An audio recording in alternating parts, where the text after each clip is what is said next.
এই ইলেকশন আপোনালোকে জানে বিজেপিৰ প্ৰধানমন্ত্ৰীৰ প্ৰাৰ্থী নৰেন্দ্ৰ মোদী আৰু কংগ্ৰেছে প্ৰধানমন্ত্ৰী কৰিব খোজে ৰাহুল গান্ধী। আমি কাক ভোট দিব লাগে জানো?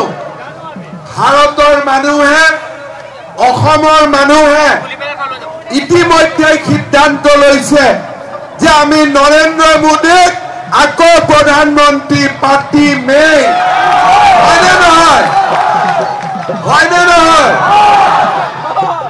বিহুৰ দিনা গৰু বিহুৰ দিনা ঘৰত বহুত কাম কাজ থাকে, তথাপিতো ইমান ৰাইজৰ উপস্থিতি আজি প্ৰমাণ কৰিছে যে আমি মোদীজীক প্ৰধানমন্ত্ৰী পাতিমেই। আজি তাত কোনো সন্দেহ নাই। শ্ৰদ্ধা ৰাইজ, মই ৰাতিপুৱা কাকপথাৰ গৈছিলো, ঢকুৱাখানা গৈছিলো, বিপুৰীয়া, ইয়াৰ পৰা মই নলবাৰীলৈ যাম। পাৰ ভঙা উৎসাহ ৰাইজৰ চাৰিওফালে। অসমত ইমান ডাঙৰ সমৰ্থন মই কতো কেতিয়াও দেখা নাই। যোৱাকালি নিশা মই যোৰহাটত এটা ৰোড শ্ব' কৰিছিলো। ইমান মানুহ, আজি অসমীয়া মানুহ, ভাৰতীয় মানুহ সকলো আজি হিলদল ভাঙি ওলাই আহিছে বিজেপিক সমৰ্থন কৰিবলৈ। শ্ৰদ্ধা ৰাইজ, দুটা কথা মনত পেলাম। আজি বিহুৰ দিনা আমি অলপ আগলৈ ঘূৰি যাম। এদিন মোৰ অসম, আপোনালোকৰ অসম, আমাৰ অসম। এই অসমত এদিন বহাগ বিহু আহিছিল বন্দুকৰ শব্দত। তেজৰ ফাকুৱা আছিল অসমত। বন্ধ, ধৰ্ণা, পিকেটিং, গুলি, গ্ৰেনেড, বোমা বিস্ফোৰণ, বড়ো আন্দোলন, কাৰ্বি আন্দোলন, আদিবাসী আন্দোলন, আলফাৰ আন্দোলন। অসমৰ আকাশ কুঁৱলী কুঁৱলী হৈ আছিলে। মোদী ডাঙৰীয়া প্ৰধানমন্ত্ৰী হ'ল। এটা এটাকৈ সংগঠনসমূহৰ লগত আলোচনা হ'ল। এজন এজনকৈ যুৱক যুৱতী ৰাজ্যৰ মূল খুঁটিলৈ উভতি আহিলে। আজি 2024 চনত আমি গৌৰৱেৰে ক'ব পাৰো, আমাৰ অসমত বন্দুকৰ শব্দত বিহু নাহে, কুলি কেতেকীৰ মিঠা মাতত এতিয়া আমাৰ অসমত বিহু আহে। শ্ৰদ্ধা ৰাইজ, শংকৰ মাধৱৰ এই পবিত্ৰ অসম আজি বিকশিত অসমৰ ফালে ধাৱমান হৈছে। অলপ আগতে মই হেলিকপ্টাৰ দি চাই আছিলো, চেলেক ধুনাগুৰিৰ ওপৰত দলং হৈছে।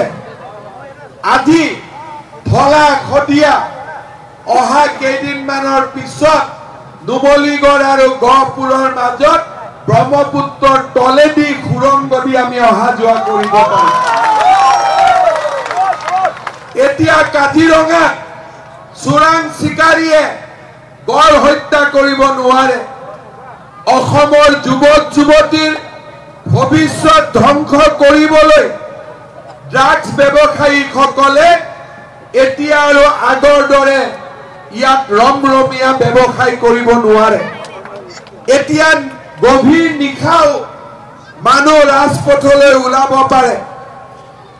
আমাৰ জীয়ৰী গাভৰু বোৱাৰীৰ ফালে কোনেও বেয়াকৈ চোৱাৰ এতিয়া সাহস কৰিব নোৱাৰে।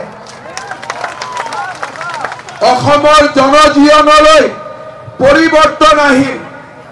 আজি বিপুৰীয়াতে দেউৰী, মিচিং, জনজাতীয়, অজনজাতীয় সকলো লোকে আজি একেলগে থাকো।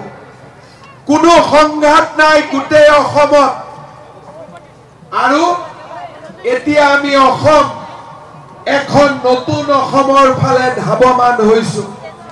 দুখীয়া লোকৰ বাবে প্ৰধানমন্ত্ৰী আৱাস যোজনাৰ ঘৰ, দুখীয়াৰ বাবে বিদ্যুৎ, গেছ, জল জীবন মিশনৰ আঁচনি ৰাস্তা ঘাট স্কুল কলেজ মেডিকেল কলেজ বিশ্ববিদ্যালয় আজি অসমৰ চাৰিওফালে এটা বিকাশৰ পৰিৱেশ নতুন দিনৰ পৰিৱেশ শ্ৰদ্ধাৰ ৰাইজ 2021 চনত নিৰ্বাচনৰ সময়ত মই বিপুৰীয়ালৈ আহিছিলোঁ ডক্টৰ অমিয় ভূঞাৰ হৈ নিৰ্বাচনী প্ৰচাৰ চলাবলৈ আহোঁতে মই ৰাইজক কৈছিলোঁ যে বিজেপি দলক চৰকাৰ দিয়ক মিত্ৰজোঁটক চৰকাৰ দিয়ক ডাবল ইঞ্জিনৰ চৰকাৰ হ'ব দিল্লীত মোদী দিছপুৰত বিজেপি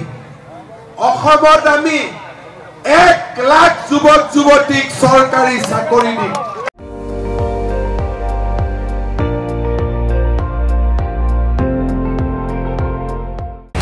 আপুনি চাই আছে ND24 সৰ্বশ্ৰেষ্ঠ নহয় সৰ্বোত্তমৰ দৌৰত